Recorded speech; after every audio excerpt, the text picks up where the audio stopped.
আমার কলিজা ছাড়া সন্তান, আমার সারাটা জীবনের সন্তানরা আমি ইয়া করছি, বড় করছি।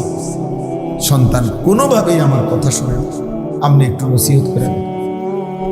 তো এ কথা বলতে গিয়ে যে মহিলা কাঁদলো, চোখের পানি পড়লো, আমি শুধু ওই ছেলেটারে বলছি, রে বাপ, তোমারে আমি কোনো কথা শুনতে চাই না, আমি শুধু এতটুকু কথা বলছি।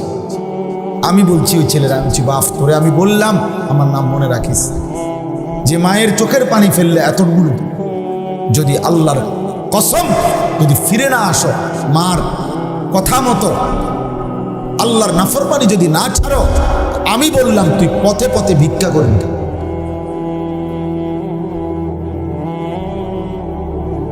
মার চোখে পানি ঝরাইয়া তুই নাফরমান কোনদিন সুখ দুনিয়ায় জুড়বি। পুরা দূরা কয়েকদিন চলতে পারবা, এমন জায়গায় থমকে যাবা মায়েরা বদদুয়ায়, যেদিন আর ঘুরে দাঁড়াইতে পারবে। কয়শো নজির লাগবে তোমার, কয় হাজার দলিল লাগবে। বাফেরে কষ্ট দিয়ে সুখে থাকবা, হ্যাঁ, মায়ের চোখে পানি ঝরাইয়া সুখে থাকবা। তোমার সমবয়সী বন্ধুরা তোমারে নিরাপত্তা দিবে, হ্যাঁ, ওই শয়তানগুলা। সারাদিনে যেই বন্ধু এক ওয়াক্ত নামাজ পড়ে না, ওই বন্ধু হয়তো শয়তান। সারাদিনে মোবাইলে নারী ছাড়া, ছবি ছাড়া আর কিছু দেখে না, যে হয়তো শয়তান, হয়তো ইবলিস।